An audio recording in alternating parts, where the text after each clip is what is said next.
Welcome to Backstage with Becca with special guest Jackera Davis.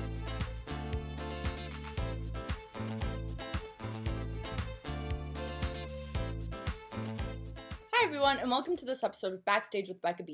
On this episode, this Sam Houston State University graduate has done regional productions of shows like Miracle on 34th Street, Memphis, Once on This Island, and Violet.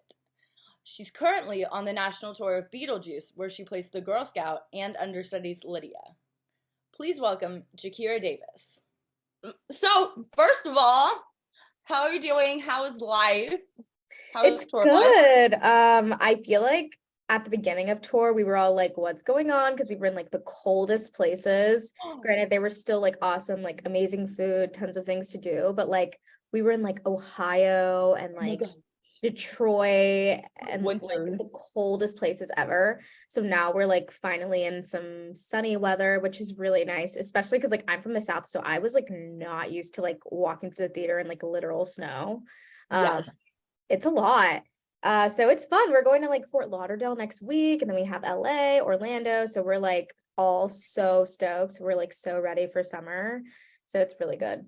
Big cities coming up that with some good sized fan bases. I know. Even DC, it was really interesting. We just came from there. And that's where it all started. That's where they had like the tryout and everything. So like that was probably the craziest stage tour that we've had thus far. Like so many people. We always have a bunch of fans like dressing up in different like costumes. Like we had someone literally painted themselves head to toe blue. I know. Oh my God. I was shook. It was really cool. But yeah, so that was really crazy. I mean, that kind of shocks me, but not really actually, because I know it's not really, but like seeing it in person, like, whoa, wow, like these people are like really into the show, and it's super cool. I mean, you like know going in, and then you're like, wow, they like are. Yes, really exactly. Like I knew going in, like when I saw the show, because I'd seen it in 2019. And you know, like when you see a show once, and Beetlejuice is such a big show, there's so many like different things going on. You kind of have to see the show a couple times to like get everything, I feel like. And so when I saw the show, like before my final callback, I was like, whoa, like people are really passionate about the show. Like I didn't realize how big of like a cult following it had. And I guess it's because of the movie. And like how everyone's like obsessed, which is funny because like the movie Beetlejuice is literally in like 20 minutes of the movie. Yeah. It's I feel like it's a little, I feel like the stage show is a little different. Oh, 100%. I feel like different. The movie mainly focuses on the Maitlands, like the couple that dies. And then our show focuses on like Lydia and then Beetlejuice and like her grief journey with her mom and all that. So it's aimed, I feel like it's aimed a little younger, which I'm gonna get into. I do agree. More. Yeah. But I feel like it's more relatable. Like, more of a younger fan base, and the people who love like Halloween stuff too. Yeah. I feel like we have like a huge range of like the different types of people. A lot of them are very young, especially because like they look up to Lydia, they relate to her in some way, just because she's like an angsty teen. So like they're like, yes, that's me. I definitely have been there. So so I'm gonna get more into Beetlejuice later, but I want to know, have you always known that you wanted to be a performer, and when was the moment that you realized? Oh my gosh. Honestly, I have so many different passions. Like I could always see myself being like a writer, a journalist, especially like broadcast journalism. That was another route that I was thinking about. But I didn't really get into it until probably like my junior or sophomore year of high school. Yeah. So I always knew like I could sing. I was a little like shy in that way. Like I sang in like the choir at church, or like, you know, but I wasn't like out there like trying to sing a solo. And I auditioned for my very first musical. It was called Alice in Wonderland. I don't even know if that musical exists, to be so real with you. Yeah, I did a version of Alice in Wonderland. Oh, really? Okay, there's so many versions of it. It's so weird. And what's funny is I remember like talking to one of my friends before the audition, like during school that day, and she's like, oh, I'm gonna audition for the musical, like you should too. And I was like, okay, but like I have to get this permission slip signed by my mother, which I should have done last night, but I didn't know that these auditions existed. I literally forged my mom's signature. And then I still went to the audition, and then I got cast as Alice, which is really crazy. And then I was like, wait, what? You're like, what? Wait, I wasn't expecting that at all. I was not expecting that at all. And I actually saw my my high school theater director the other day. She came to DC, and I think she moved there, but yeah, she came and watched the show, and we like sobbed at the stage door. Like, what a full circle moment. Yeah. Yes. Oh my gosh. So like go in like not expecting to go into a position like that, even in high school, not expecting that. And literally. To get the title role. Yeah. That's wild. It was really wild. And then from there, I was just like, well, I'm gonna keep doing it and trying. And then we had this thing called Thespians. I don't know if you're familiar with it. No, I don't know. It's kind of like I didn't do theater in high school. So oh, gotcha. It's like a regional like thing. Like they have conventions and stuff, and like from different high schools, like you can compete against other high schools in your state, and then they have nationals, which I went to in high school as well. And Thespian Festival was like a really big thing for me, and that's when we can go to like workshops. We work with like people that are in the professional world. We get to see musicals that are put on by schools that probably had a lot more money than my schools had. So that was really, really cool, and that really like sparked it for me, like meeting all the different types of people and getting to go to these workshops and just like absorbing everything, like going to like a Meisner workshop and being like, oh my gosh, I have so much to learn, and like having my little journal and like writing all my notes from all my little workshops that I went to, and it was so cool. Yeah. Well, I guess the moment that you went into the Alice in Wonderland audition kind of like ignited, you're like, okay, I guess I'm kind of good at this. Yeah, 100%. Yeah. And my parents were like shook. They like came to the show and they were like, wait, you can sing? And I was like, yeah. They were like, wait, why don't you ever sing like solos at church or anything? And I was like, I don't know, I was shy. And then they convinced you from then on to sing all the solos. Yeah. As parents do. They're like, come on.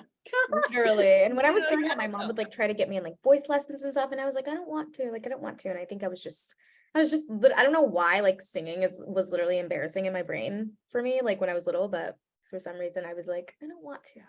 Just like introverted. Yeah. I mean, the thing is I'm a pretty extroverted person, but like just that, like it just made me feel so nervous. Like I still get nervous, of course. We all get jitters on stage. Yeah. So, I mean, I think going into a tangent based on that, like, how do you get over that? Because I'm sure I know like young performers who are terrified to get up on stage and perform and sing as well. Yeah. And I think lots of people are, even if they have the talent. So how do you get over that? Okay, so my biggest thing that I would tell anyone about getting over like your nerves, or not getting over them, but conquering them, I guess, whether that be like an audition or like a show. In my brain, I try to be as prepared as possible. I know my lines backwards and forwards. I know my blocking. I know everything I need to know. And if you're prepared, there's no reason to be nervous. That's how I see it. You're just having fun at that point, you're just playing around. But I mean, of course, I still get nervous, like especially like my Lydia debut, like shaking in my boots, like like huge. I mean, you still have those nerves, but I feel like I usually just try to channel them into like fun nerves, like excited nerves, like not scared nerves, you know what I mean? Just try to like get yourself pumped up and use those nerves to like, I guess, drive you. Yes. I don't know if that makes any sense. Yes, and conquering. Yes, conquering is not getting over. So yeah. Yes, yeah. Like I guess acting through your nerves. Yeah, because really it's 80% like knowing how to calm your nerves, and 20% like being super prepared and just being in the right place at the right time or doing your best. But like 80% of it really is like calming your breath and like breathing and remembering to blink and like remembering to be your knees a little bit so you don't faint. Yes. Oh, yes, that'd be good. Yeah. That's kind of good advice. So do you have a favorite regional or school show that you've done and why? Ooh, okay. I think my favorite musical of all time actually is literally Once on This Island. I love that musical so much. First of all, I love it because I love me a little 90-minute musical, no intermission. Yes. Yes, it's all connected. It's so great. Great. But yeah, I played T Moon and Once on This Island and my junior year of college. And it was during COVID, like we were belting through masks. Like it was Oh my insane. God. I had the best endurance I've ever had. Stamina was amazing. So you were ready for this 8 show a week schedule. Oh yeah. Yeah, but it was incredible. Like I just fell in love with the show and never got to see it on Broadway, which I'm really sad about. I've seen bootlegs, trust me. It's definitely a little like, I feel like there's never enough of that show on a Broadway stage. 100%. And I actually have heard like random rumors that they're trying to make like Disney is trying to make like a live action of it, which literally sign me up. Like I will do it. But yeah, it's just such a good musical. It's so good. Like all the songs and the dialect is connected. And the story is just so beautiful and it makes me cry every time I see it. And like little T Moon is just so adorable. Like I just love it. I love that. And like those 90-minute musicals, they do like flow in a way that Yes. I agree. it's very like easy to pay attention to for literally anyone. Because I feel like these days everyone has like such TikTok attention spans. Literally that. Oh my gosh.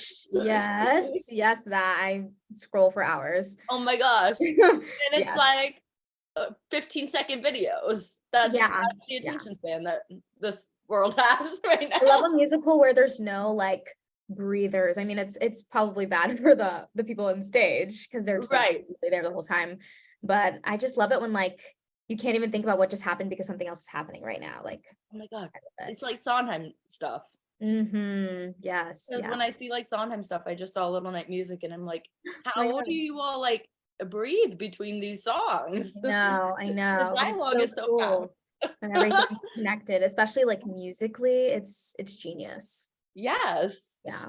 So going off of that, do you have a show that you think challenged you the most before Beetlejuice and why? Let's see. Honestly, I would say Once on This Island again, only because of COVID. Just like we were like full on dancing and singing and masks. And it was like actually so crazy. Like I remember the first rehearsal or our first like run through, I was like, I don't know how I'm gonna be able to sing this. Like singing Waiting for Life in a mask, like that's insane. And we did it. And the dancing would get me. The dancing was actually insane. Like especially the T Moon solo at the ball that they have, like when she starts breaking out and dance in front of all like the royal people and stuff. Like I was out of breath. You're like out of breath. There's a recording of it somewhere and I was breathing real hard. Well, it's probably great. So I can imagine you all like anyone who can get up on who can do like those like full on dance numbers on stage just amazes me. And having to like act through a mask. Through a mask. That's enough about challenging. Like that's having to like emote and enunciate so that people can like understand you in the audience. Like is super challenging for sure. Oh my gosh. Yeah. Oh my gosh, you should like have that on your resume. Like can act through a mask. Sing through a mask. In my special skills, I'm gonna add that. Be like can sing and act through a mask. Yes. That'd be impressive. That's impressive. Thanks. So have you always like been into dance? Like did you dance as a child? Because I mean because of the dance number. Because not everyone like picks up dancing. Wow. Yeah, I don't consider myself like a dancer, but I did do cheer from 6th grade all the way through high school. So like that was a really big thing, like picking up choreography and sharpness and all that. Like that was definitely like a huge factor in like being able to pick up dance moves and stuff. But yeah, and then like we would do like praise dances at church to like gospel songs, but yeah, that's like the gist of it. I mean, I do dance a little bit in Beetlejuice. Yeah. Umbrella-ography in the opening. But yeah, that's like the extent of what I've done, but always willing to learn more. Well, yeah, because not everyone. I was curious. I mean, cheerleading makes sense because I feel like some people they'll like be like, "Oh, dancing's involved? How am I supposed to like pick this up?" And Oh, that's gotcha. that's what would Yeah. go And through then of my course, like mind. in college, I took like dance classes. Like that was a part of the curriculum, like having to take those like jazz classes and ballet and stuff Yeah. like that too. So I do have a little bit of that training as well. Just because we like Wow. take it, but yeah. Wow. Multi-talented there. Thank you. Sheesh. Oh my goodness. So, what was the most valuable lesson that you learned in college before I get into Beetlejuice? You went Yeah. to Sam Houston State University and and got your BFA there. Yeah. Honestly, I would say just applying yourself even when you don't see there is like a reward.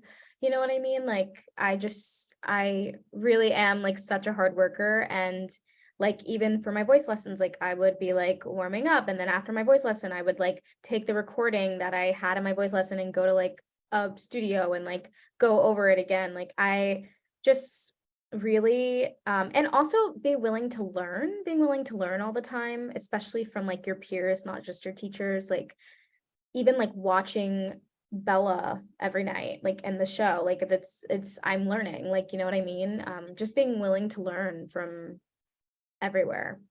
Yeah, you take stuff in while watching other people 100%. Yeah. without even knowing because you're enjoying yourself too. So Yeah. you're like, okay, well, but then you like as an audience member too, I feel like when I go see a show multiple times, I like Mhm. learn the show through watching Yeah, it. I'm like, yeah. okay, now I can perform it for my dog. Yeah, 100%. Like being willing to like be open enough to be inspired by the things that are around you. Like even if it's just someone like singing a song or whatever, it's yeah. Yeah. Yes. So you said you're a very, very like hard worker, serious worker. So I'm curious, are you that type of person who is like you're the toughest person on yourself? I will say yes, I am kind of a perfectionist, but you know, we're all working on that, Yes. especially as performers.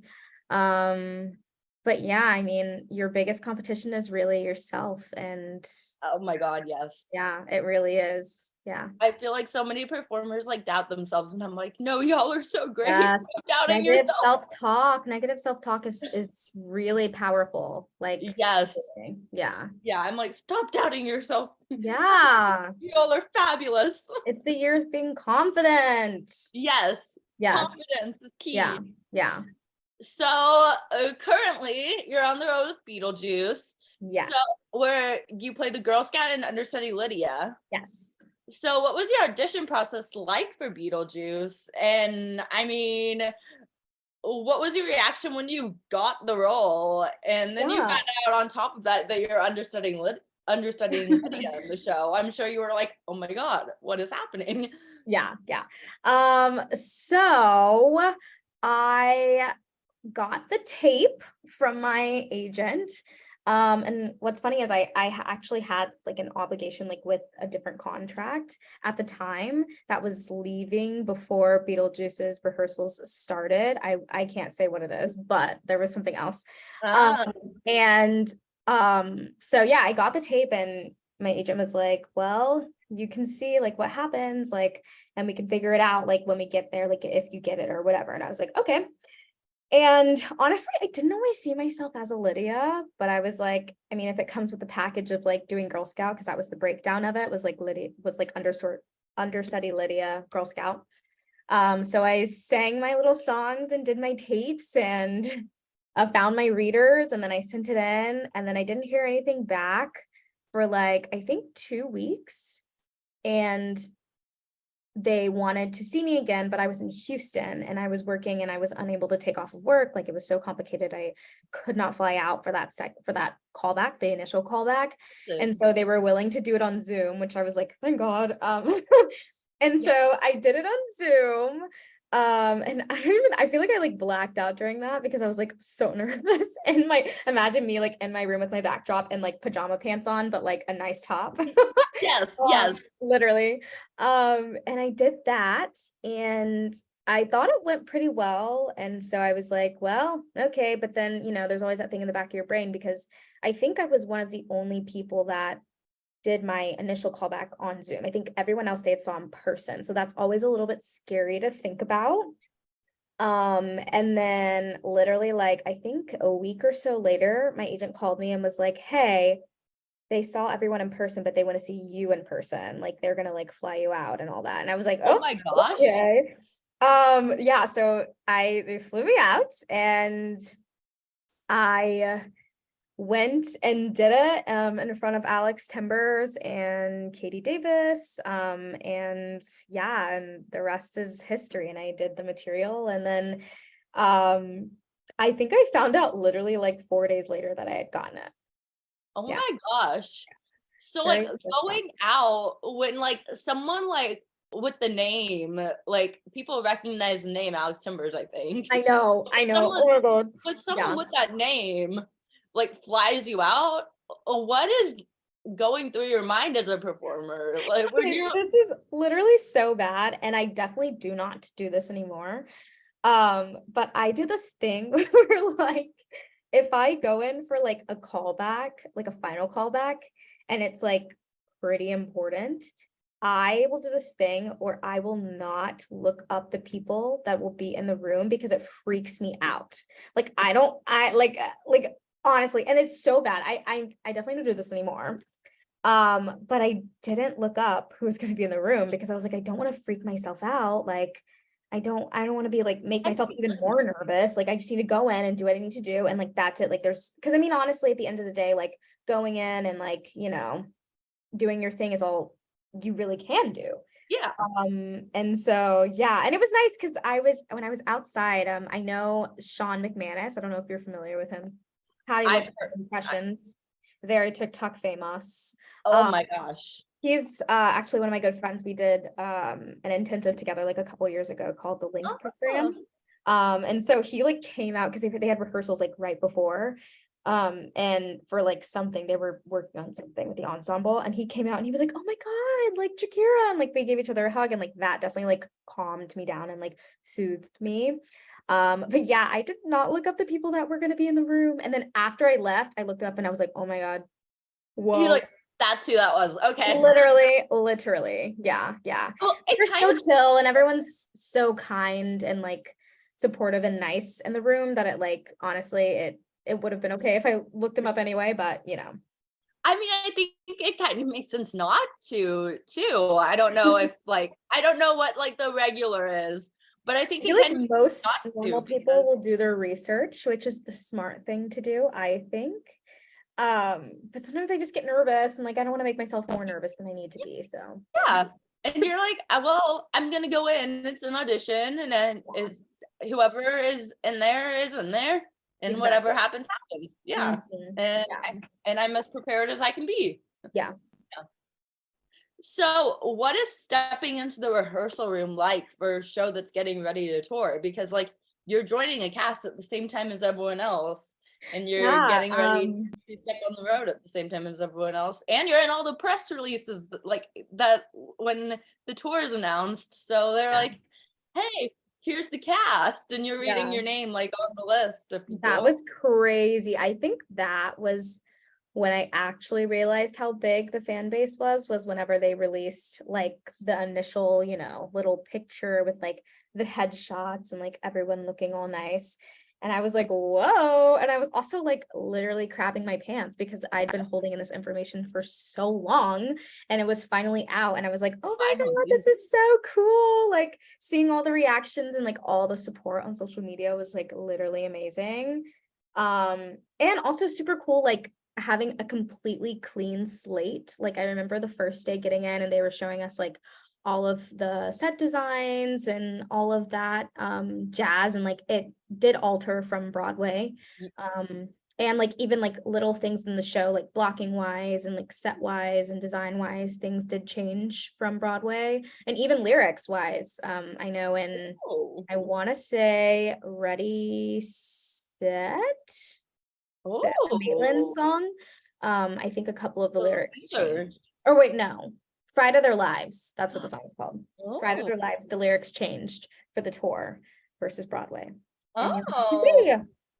Hey, that's yeah, a special tidbit for people seeing it on tour, because they'll be like, oh, we get the lyric change. Yeah, the fans definitely noticed, but I think it was a pretty cool change. And then it was just super cool to have like a clean slate and like being able to start something from the ground up, and also just like seeing that like this is a different version of Beetlejuice. Like every cast it's a different version, it's a different vibe, it's a different family vibe, I would say, but it's super cool to see like how it's different and each company is unique in that way. Yes. So 100%. So how much, because Beetlejuice has such a cool set. I actually haven't seen the show yet, so Los Angeles would be my first time to see it. Oh my god, that's so cool.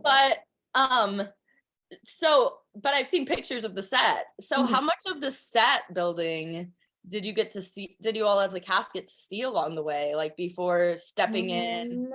I feel like we didn't really get to see like any of the building per se. We got to see like the transformation of it all. Like in rehearsal, we had some props, some things, but like most of it was just like a gray, like framed wood door, or like, you know, like a door frame or like a staircase or like a table rolling on. But when we did Tech Week, that's whenever we were like, oh, that's what the set piece is going to be like. And that's what I've been envisioning in my head this entire time. So that was really, really cool. So we didn't necessarily get to see them like building it, but like suddenly there was like a snake on the stage. And we were like, oh wow, that's what we've been imagining this entire time. So that was really cool. Because I feel like the set design for the show is like kind of like when you go into theater, you're like expecting all like glitzy and glamoury, which like some shows nowadays are like very simple set wise. Like Into the Woods was very simple set wise. So it's cool seeing those like huge sets. No, yeah, Beetlejuice is massive. Everything. Like it really feels like you're in a house. Like it's and the way that it's shaped, it's very like Tim Burton-esque, like the way that like the lines are like a little bit off, and like it looks super cool. Yeah. You feel like you're inside like Tim Burton's set. Yes, 100%. Which is what people want when they walk in to see that show. It's super duper cool. I know that's what my friend who doesn't see musicals is gonna be most excited about when she really? need to see Beetlejuice, because she's like, we're getting tickets to that, and I'm like, you don't want a musical. And she's like, no, I'm going to it with you. Because of Tim Burton. Yeah. It's pretty iconic. Yeah, she's like a Halloween person, so she's very gotcha. Yeah. Yes. So how do you prepare to go out on tour? Because it's your first tour experience, right? Yeah. So did you get like any advice from anyone on like what to pack? Yeah, I have friends on like different tours and stuff, and so I asked them for advice. But honestly, it's a lot of like trial and error, like just seeing like what my needs are and what are like the little things that like I wish I'd had. I would say my number one favorite thing that I've bought for tour is my little portable fan. Because I have to have a fan next to me, and you don't even realize like it's the little things that you have in your home that's like part of your routine or something like that you're like, wait, I need this actually. And so I literally have a fan that oscillates like in my suitcase every week, which is funny. And my second most prized possession is probably my Snuggie hoodie. If you've ever seen one, they're like literally just like a blanket that's a hoodie. It's the most amazing thing I've ever had in my life. I take naps in it between shows. I wear it around the theater sometimes. Like it is literally amazing. It's the best thing I have bought on tour. You know, I need one of those for like movie theaters. Oh my God, yes. 100%.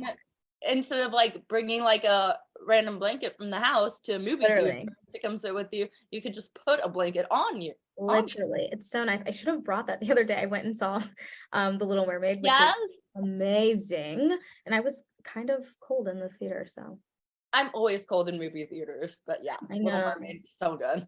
That's a whole other conversation. So good. So what has been your favorite city to travel to so far on the tour? You mentioned you got to experience the cold, which you don't get in the South unless we have like random ice storms, which let me think. Honestly, I would say any of the Carolinas, like South Carolina, North Carolina, I've thoroughly enjoyed myself. We went to Greenville, and that little city is like, it's like paradise. Like I think a bunch of people like retire there and stuff, but it's gorgeous. Like it's actually beautiful. Like you walk around, there's like this thing called like the Sky Bridge, and there's like a waterfall with like rocks, and people are always walking their dogs. There's like live music outside. There's tons of like things to shop at. There's like a bunch of barbecue. We like all went out line dancing one night there. Like it was so fun. That was probably my best experience. And we had just came from, I think we literally came from like Buffalo, New York or something like that. Like we came from like one of the coldest places ever. And then we were suddenly in like North Carolina. We were like, whoa, sun's out. Like, whoa, like it's hot. Like I can wear a tank top today. Yeah. Because I feel like there's a lot of like nature, like pretty nature to look at. It's gorgeous. Yeah, it's really cool. And you're on the coast too, kind of, or near the coast. Yeah. So highly recommend if you're ever gonna go to one of the Carolinas, go to Greenville. It's so beautiful. It's on my bucket list. I still haven't been. My great aunt lives in North Carolina, and I'm like, does she live in we also went to Charlotte, which I really enjoyed as well. I think she lives near Charlotte, but she lives like in a like more secluded little area. Gotcha. Yeah. So yeah, she loves it though. Yeah, it's so beautiful. The weather's yes. Oh my gosh, I want to go. Yeah. So not during hurricane season, but I know. not hurricane season. So I'm curious because as I mentioned, I interviewed Dana during the pandemic. So how stepping into the rehearsal room do you make your track in Beetlejuice your own? Because like it's a show that people are now very familiar with. So I'm sure it's fun to create like a different side of this role and track and character. Yeah, I feel like that was probably the most like tricky part, especially because Girl Scout is such an iconic character now. I mean, she opens Act 2. People are like really excited to see her. And Dana is wonderful and does such an incredible job and really makes it her own. And she's so funny. That I was like, yeah, like just focusing on making it my own. And like honestly, this is really funny. I was a Girl Scout from like the age of like 4 to like 18. My mom was my Girl Scout troop leader. Like it was a thing. Yeah. So channeling some of that energy. But yeah, just really making it your own. And also just like the creative team was like super supportive of like little things that you wanted to add or like take away or whatever. Like being open to like discussing like your creativity with the role and your choices, which was really cool. Yes. Do you all get like a lot of Girl Scouts coming to see this show? Oh my gosh, like real Girl Scouts? Yeah. I took a picture, I think it was in Columbus. They brought me a box of Girl Scout cookies. Unfortunately, I could not eat them because I'm gluten-free. I'm allergic to gluten. No! I know. So I gave them away to someone in the theater and they were really thrilled, but it was super cool. I took a picture with them and everything. And I was like, oh my God, like that's incredible. Like, oh my gosh, cool. That's so cool. Yeah, I was like, I bet Girl Scout like cookie selling time is a huge thing. Oh, 100%. I'm like, literally give us a brand deal. Like, send me some Thin Mints. Like, yes. Oh my gosh. Yeah. Which Girl Scout cookie or is your favorite? Was your favorite growing up? Honestly, I would say peanut butter patties, or which was like more of like a Reese's type of cookie, like it's peanut butter chocolate. And then I love Thin Mints because I like to put them in the freezer. Yes. They're so good. They're so good. Like, and then also caramel delights are like pretty good. With the coconut Oh, on there, those are also really good because they're like gooey. It's really yeah. good. Yeah. Oh my gosh. There's so many like new ones now too, like the s'mores and stuff. I know. Yeah. I love s'mores. Why don't we have those when I was a S'mores. Girl Scout? I know. I like the lemonades too. Those are pretty good. Oh, Like the I lemon frosting. haven't tried those, Those are but yum. noted for next year. Yeah. So, what was your Lydia debut like in Beetlejuice? Because I know that people, I mean, as we've mentioned, there's a fan base surrounding this show. Yeah. So people are like keeping up with all these debuts on social media. Yeah. Yeah. That's So, probably the most exciting part is that our fans are like actually super excited for understudies to be going fan on. accounts. And like super excited to like catch it and be they're all, like at the stage where they're like, when are we gonna see? I'm like, girl, I don't know. Like we'll see. Like when I get the call that I'm going on. But yeah, my Lydia debut, I found out like 2 hours before, like I think it was like a 2 p.m. show, 2 or 3 hours before. And we just done like my second put in that week. So I was like, I felt pretty prepared. But yeah, it was in, I think, yeah, Detroit. It was in Detroit. I was so nervous, but honestly, at that point I was like, I'm ready. Like if they call me in, like I'm ready to go on. Like I'm ready. I feel prepared. And it was honestly incredible. Like afterwards, I was like sobbing. I was hugging everyone. Like me and Brittany had a moment. It was so cool. And then like the love and support that I got on social media was insane. Like getting DMs from like little Black girls being like, "Oh my gosh, like I see myself in you. Like this is really cool. Like this was my dream. Like oh my gosh, And now they're congratulations." like, okay, it's possible. Like I can audition for this role. Yes, exactly, exactly. Yeah, and so it was really cool and like honestly, I just felt so grateful and yeah, it was so like surreal. Like it was just so cool. Like the amount of support that I got was and it was unreal. Like actually unreal. It was really cool. Yes. Yeah. And the representation is so cool. I can't imagine like how people in the audience, like their parents taking their little kids. I Yeah, feel exactly. like can see Yeah. themselves on stage and can see a special debut and Mhm. like Yeah. representation that should be happening more and more. Yeah. And it's really in the little details, like how they make my Lydia wig close to the texture of my own hair. Like it's the little things like that it's like you never think about it until it's happening and you're like, wow, this makes me feel really secure and accepted in who I am and makes me feel really seen, and makes me feel really unique to be able to represent this in this way. And like, it's just so cool. Yeah. Yes. Yeah, it's probably like one of my biggest accomplishments. I was shook, I really. mean, it is an accomplishment. Yeah. It's huge. Yeah. Yeah. Very huge. It's gonna like go down and it's gonna be iconic forever. Yeah. So yes, Thank you. own it. So how does your Lydia differ from other versions of Lydia? Yeah. I feel like every Lydia, I mean, is a little bit different just because it's like, a different actor, but I She's feel like quirky. You bring out the quirkiness of like yeah, yeah, yeah. I feel like when I'm playing her, I'm always trying to fight like my own positivity in life in general, because I'm generally like a pretty bright person.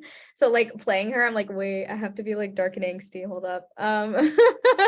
wait, Um, switch. literally. Um, but yeah, I don't know. I guess I would just say like just focusing on like being myself and how I would play the role versus seeing someone do it every night and rock it out, but like also I'm a different individual from that person. Yes. I mean, obviously we all have like the same blocking and stuff too. So there's some things that are always going to be a little bit similar amongst us all. But just really focusing on like what your own journey would be like as Lydia, I feel like Yes. makes it really individual. Like if like step into those shoes and be like, Exactly. what would I do in her situation? Yeah, Yes. yeah. And I also feel like everyone's energy is just always going to be different. Like when you're in a different role, or like someone stepping into like a different role, the energy that you bring literally shifts what everyone else does around you too, which is super cool and super exciting for people that do the same role every night. So it's a really big like energy thing, I feel like too. Yeah, that's why live theater is so cool, because I feel like it's never the same, Never the same. because it's gonna be like if a swing is on who's not normally on, then the show's gonna be completely different. The mood's gonna be different. Something's gonna be different about the show. Yeah. Or like Cool. different audiences. And it keeps people on their toes too. I mean, you're making different choices that like the person that does the role every night wouldn't typically make, which is really cool too. Yes.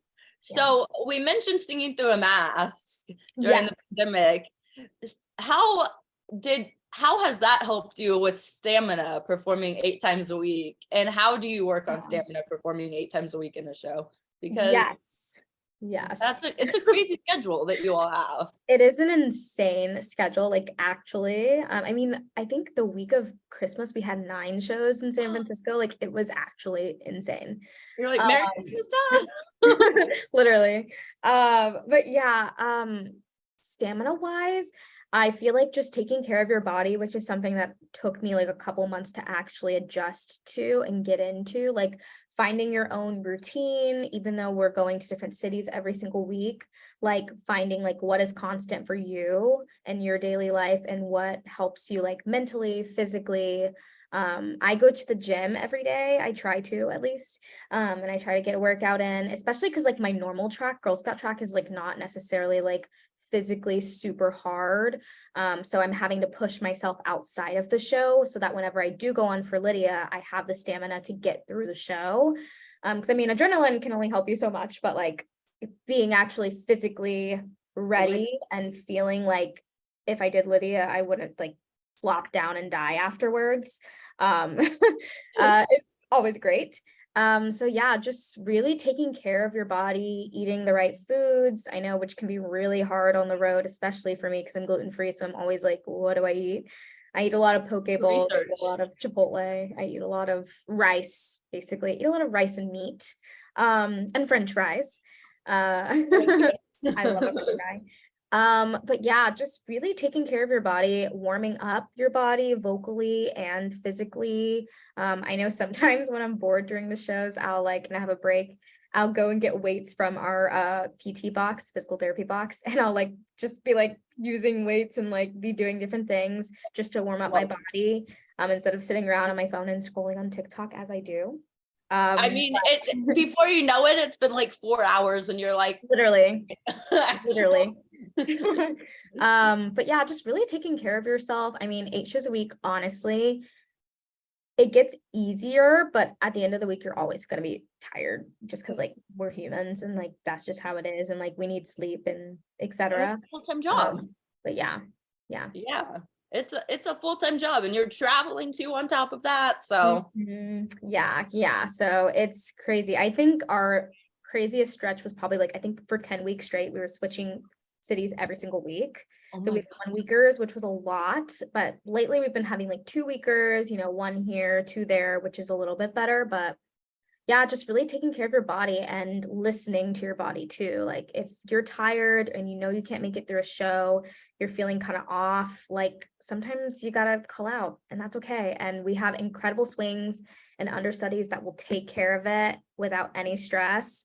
And that's their job. So I mean, like just knowing that people have you covered if you're unable to make it, or just not having a good day or whatever. Yeah. I always think about with the tour schedules, I always think about the weather changes and I'm like, I cannot imagine allergies. My body adjusting to that. Yes, allergies are actually so crazy. Like I have never been on the East Coast in this time of year. So my allergies, like I'm getting new symptoms where I'm like, whoa, why are my ears stuffy? Like, why can't I hear out of this ear? Which is so crazy. Right. Because I mean, when the weather changes, your body's like, what the heck is happening? Literally. Yes. Where are we now? The East Coast to like the South, like it's kind of insane. And you really have to be taking like your vitamins, drinking plenty of water. I literally have like my giant water jug here. Yes. Literally so big. Oh my God. Drinking so much water, just really taking care of yourself, honestly. Yes. Yeah. important. And So it's important to lose sight of that. Yeah. And liquid I mean, IV. it's Liquid easy IV is the key if you've never tried it. Yes. Yeah. So if you could play any other Beetlejuice character, who would you choose to play and why?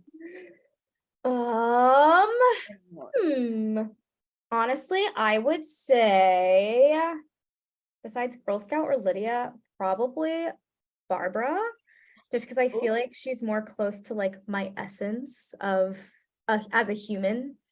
But also her songs are really fun, and like sometimes they get to be like silly, like they get to be like ghosts, which is like funny. And she wears really comfortable shoes during the show. She's wearing these like white sneakers that look so comfortable. So yeah, I would say that's very fun. The shoes, comfortable shoes, always important. Always important. My Girl Scout shoes are so comfortable. They're literally like orthopedic, like Oh my God. like flats. It's so funny. You're like, we'll never take these off. Thank you. Literally, they're so comfortable. Very comfortable shoes are important. I agree. Yes. So how would you convince people to come see Beetlejuice on tour? Especially, I mean, you all are coming to Los Angeles soon. Yeah. I know it's going to get a huge following throughout Los Angeles while you all are there. Yeah. So why should people come see it on tour? I would say come for a laugh and maybe a cry. And that's pretty much it. And honestly, come to have your heartstrings pulled out a little bit, you know? Yeah. But I feel like it's if you just go in with the mindset of like, I'm just watching what's happening on stage, like you're gonna laugh, like you're gonna cry. It's really fun. It's a really fun show to watch too. Like there's always something going on. There's never any boring moments. So yeah, that's what I would say. And you're gonna walk in and be like, whoa, this that. Literally. Every picture I see, I'm still like, whoa. That's so cool. Yeah. I don't know how they built that, but good for them. Literally, and like the effects and like there's super cool things like the lighting, like sound effects, like it's all so cool. Like it really feels like you're watching a movie on stage. Yes. Oh my gosh. I mean, you got me with that. It's just me. So before I move on and like kind of wrap up, so what is something about working as an understudy that theater audiences might not know? I would say the work that goes into it, like always having to be prepared at a moment's notice, whether you've done the role like a month ago or a week ago, like you still have to keep it really fresh, which can be challenging. And how much rehearsal we have, which we still do have. So yeah, like how much hard work understudies and swings really put into doing that. And also just like how funny it is to like be in a different role every night. I mean, be in a different role like one night versus like the other nights that you're like maybe on stage or maybe off stage. And like it's just really, it's a weird thing, like getting to interact with people that you typically wouldn't interact with if you were in your other role every night. Especially for me, like in Girl Scout, like I don't really interact with a lot of people unless I'm like in the ensemble numbers. And so getting to do like Lydia, I'm like, wait, why are we like, this is really funny. Like getting to interact and be like silly with like people I typically wouldn't be able to on stage, which is really cool. Yes. Oh my gosh, that's so fun. It's like a little constant, like you're on your toes constantly. Literally. Yeah. And it's just funny to be like, hey friend, like to your friends that you like typically don't really get to like act with or interact with on stage. It's like really funny and cool. Yeah, I'm glad you mentioned the rehearsal too, because I feel like a common like misconception is that like you all get off stage and then you all can like go explore the city. And it's like, no, you all have like rehearsal schedules. Yeah, swings and understudies definitely have rehearsals. And people like we're doing put-ins and like when somebody leaves a show and we replace them or something like that, we have to like rehearse those people. So it's a constant cycle of like refreshing everything too, which is really important. Yes. So yeah. So do you have a dream role that you would want to play on stage one day, or like multiple dream roles? Let's manifest. Yes, manifesting. Okay. Of course, you know, T Moon is I'd like to get paid for it. I know. And in college, I did it for free, which is fine. It was educational theater. I would love to play Juliet and Anne Juliet. I think that show is so fun. Yes. Um, I could see it. Thank you. It happening. I think that is it at the moment. Trying to think of anything else. I think that's all at the moment. Yeah. I could picture you as like, I don't know, I could picture you as like an Anna in Frozen. Oh my God, yes. Why didn't I think of that? Yes. I'm such a I would Frozen fan. love to play Anna in Frozen, actually, so badly. I saw it literally twice whenever we were in San Fran, because they were there at the same time as us, and I have a couple friends in that tour. So it was really cool. It was so good. Oh my God. It's so good. Speaking of like a magical like spectacle of a show. Beautiful. Yes. Yeah. Yeah. I was like, just your energy gives off Anna. Yeah, I definitely consider myself more of an Anna than an Elsa, for sure. Yes. I mean, I consider, yeah, I'm definitely more of an Anna than an Elsa, but like Elsa, I can see that for you too. The musical numbers. Oh. Yeah. It's So pretty. good. So gorgeous. Who inspires you in the theater world as a performer? Let's see. I think that this is probably not someone that you would think is like a Broadway performer, but I think she's super cool because she literally has done like all mediums across the board and like can do it all. Kiki Palmer is like a really big inspiration to me. Like, she's done Cinderella on Broadway, she does TV, she does film, she's hilarious also. Everything. She's authentically herself all the time, which I appreciate, and I just think she's super cool and like super down to earth, and I would love to meet her. Also Renee Goldsberry. Yeah. Yeah, sometimes people tell me that we look alike, but I think it's just the eyes, maybe. I do see it a little bit. Yeah. But anything that she does, I want to do. So yes. Oh my gosh, Kiki Palmer, yes. Because every time I watch Jump In still. Literally. Probably that movie. She's so good at everything she does. Like, she's just amazing. I still haven't seen Nope, but like I heard she's really good in that. Like, I've seen like bootlegs of her in Cinderella on Broadway. Like, she's also like Joyful Noise with Jeremy Jordan. Like, it's so good. Oh my gosh. She literally does everything. She does everything, which is super cool. And that's something that I want to do too. So I'm like, yeah. Yes. Yeah. Oh, good person. So how do you work on self-confidence in this industry? Because like auditioning, and that's a lot of like, I feel like like it's kind of like a job interview, but like you're still being told like no and stuff, and you have to get used to that word, which is kind of it's tough. It is tough on like mentally. 100%. I feel like having the mindset of like rejection as a part of the process is like a really big thing. Like, there hasn't been one performer that has never been rejected, like, period. Like, everyone has gone through it, everyone goes through it. It's just a part of the industry, and it's just a part of being a performer. And so you really can't let that bring you down. I'm a really big person on like timing. So like, if something that I really, really wanted doesn't work out, like maybe the timing wasn't right. And sometimes there are factors that are literally out of your control, like costuming, how, like, what other people have already been casted in the project, like things like that. Like, maybe someone was starving and wasn't listening to your self-tape, like, you know, like it's stuff like that. Like, you never know, like there's so many factors. And when something is meant for you, it really is, and it won't pass you by. And so you really have to, I feel like, instead of dwelling on the rejections or maybe something that you really wanted that didn't work out, looking forward is always my thing. Like, when I don't get something that I really, really want, I'm like, okay, well, I'll get another self-tape that I'll be really excited about in like 2 weeks. So it'll be fine. Like, like just knowing. And then like, just thinking about like the last rejection that you really, really wanted and you got through, like, you can really get through anything. And not trying to take everything so personally. I feel like taking rejection personally really can take a toll on your self-esteem and your self-confidence, like thinking about, well, I did this wrong and that's why I didn't get this. But like, sometimes it really has nothing to do with you.